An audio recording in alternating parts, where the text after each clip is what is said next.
picture something. Draw in your mind what your idea of a teenager looks like. Everything. Their skin, whether or not they have tattoos, what they're wearing, what kind of activities do they partake in, what is their attitude, how do they do in school, what kind of accessories are they wearing. Take a moment and try to picture this. Now open your eyes.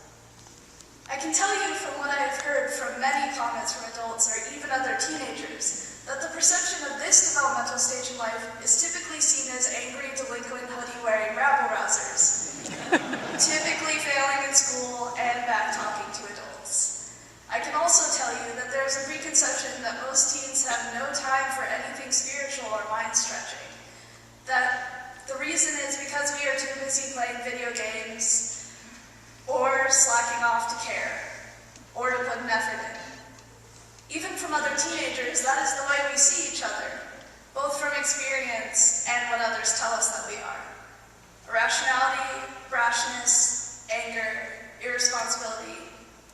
These are the labels given to us as teenagers. Oftentimes we can be difficult, I cannot lie. And this difficulty comes from our attempt at communication, and in fact a deeper journey occurring within us. We are still trying to decipher what it means to be human, and what it means to be us. As an infant, everyone is given a name, and we are told in school to be ourselves, whatever that means. But we never truly figure out immediately what it is that means until we make an identity for ourselves, and find the essence of our own being. As a young adult, we are caught in a transition of time being young enough not to be taken seriously in this journey, but old enough that people expect us to act as if we have already found the answer. However, I have found something that has changed my opinion of myself and my peer group alike. I have found that rather than making assumptions of what people believe or how they act, asking questions and having an open-minded discussion has taught me more than lectures or textbooks. This is especially true in the case of our religious beliefs. I have a wonderful friend I have recently just made at my new school. Contrary to the image you may have thought of earlier, or I have even thought, she defies all of the stereotypes given to teenagers, as well as atheists. I was talking to her recently about her perception of God or spirituality. As a lesbian in a conservative Indian family, her journey has been a difficult one. And as atheist, not because she hates religion, but because she chooses not to believe in it of her own accord. Pressure from family telling her what to believe and how to be is what many teachers, in addition to her, experience when regarding religion, since we are not deemed responsible enough to make that decision for ourselves. I was describing my frustration one day at judgment from others at school for being religious, since most religious zealots give what was intended to be beautiful in religion a bad name. I was specifically referring, in this case, to anti-gay conversion therapy, which is synonymous to torture implemented by conservative Christians.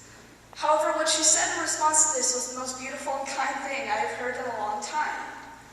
She told me that Christianity is beautiful in both its study and religion, and it is not the religion that gets the bad name, but the people who receive the bad name by corrupting something so beautiful. I'll be honest, this was the first time I'd heard something so poetic and genuine about the nature of spirituality, and this was coming from someone that didn't even identify with a specific religion, and is young enough to be considered silly or a delinquent. Yet this supposedly inexperienced and rash someone has the biggest heart and wisest mindset I've come across. This sermon is not to point fingers or to be angry, although I have to say, at least it would keep in the parameters of my age group to do so. But just a plea for understanding and help in comprehending where we are coming from. Teenagers are old enough to start to question what we believe in, which makes it difficult to keep our feet grounded, and requires a great deal of bravery to question in the first place, since what we have been told is all we have ever known. While we may be angry and can't communicate as clearly as most would like, we have just as much capacity, as it says in Micah, to act justly, love mercy, and walk in the footsteps of God as anyone else does. We are all teenagers in our own right, at different stages of our life. Maybe it's times of sadness or joy, or something happens that changes your perception of what you thought were your beliefs. Maybe it was a rough day at work, or a breakup. Regardless, all of these times of development are important and life-changing to each and every one of us.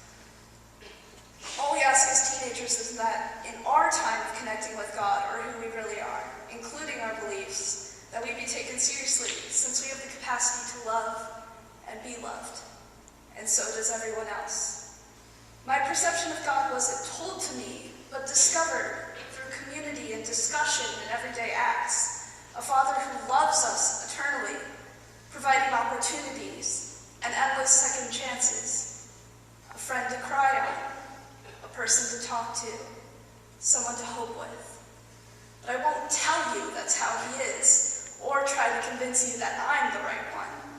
That defeats the point. It's up to us to become our own teenage self, if you will, and discover how you view God in your own way. Because that's the beauty of humanity, is that there isn't just one world, but 6.5 billion interpretations of it, and all of them are just as valuable as the next.